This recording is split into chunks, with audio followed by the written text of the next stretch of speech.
My name's Olivia, and today I'm going to talk about what a dislocated patella is. So, some of the bones that are affected in this injury is the patella, naturally, because that's the bone that is actually being dislocated, and that's also referred to often as the kneecap.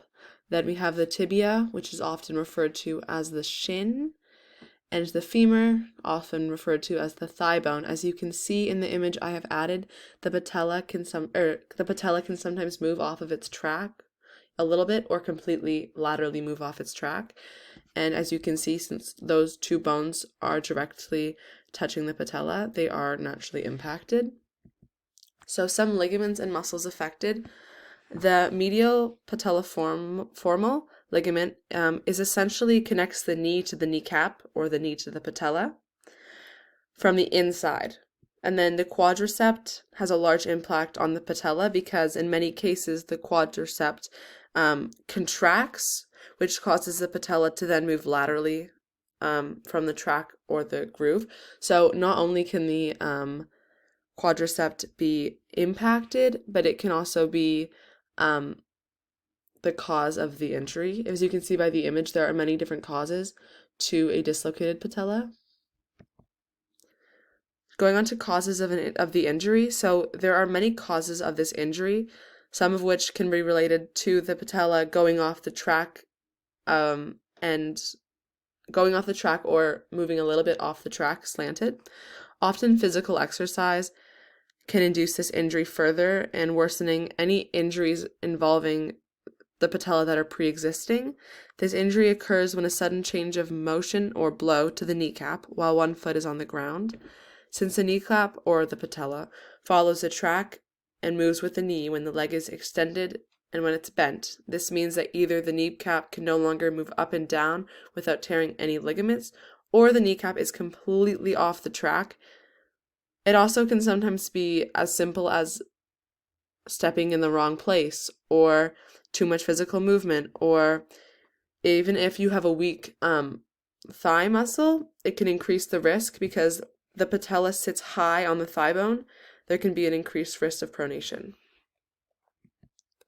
Going into different types of patellas, or patella dislocations.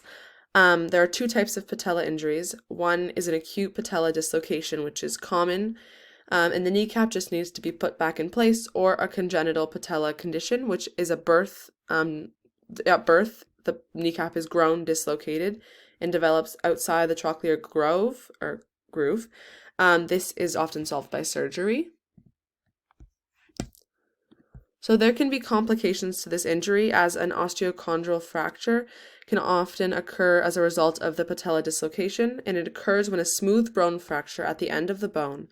It often takes place in the cartilage and the osteobone, and since dislocations can often impact the cartilage, they may run the risk of this fracture.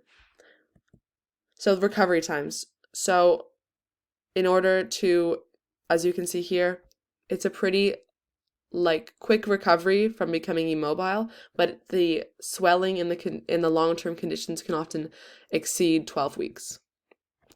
So back to recommended physiotherapy exercises. Patients can be often asked to wear a knee brace to help keep the patella in place. And the overall goals of physiotherapy for this injury is to reduce swelling, maintain range, and dynamic stabilizers. So although there are very few exercises that can strengthen the patella as its bone, connect the connections, often physiotherapists suggest to strengthen the quadriceps muscle and do exercises such as straight leg raise, knee push downs, active knee flexion. And when the patella is dislocated, it can sometimes need surgery. And next, we're going to talk about the subflexed patella. So the subflexed patella is very common. It essentially occurs when the patella moves partly off the groove. So a dislocated patella is moving completely off the groove laterally. Subflex is way more common.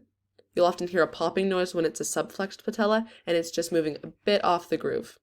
So long-term consequences. Patella dislocation is only 2% of injuries is a patella dislocation. So it's very rare, but when people dislocate it, they tend to dislocate again, whether it's a second time or often if they like dislocate a second time, it's a third time. So there are continuous effects if you dislocate your patella.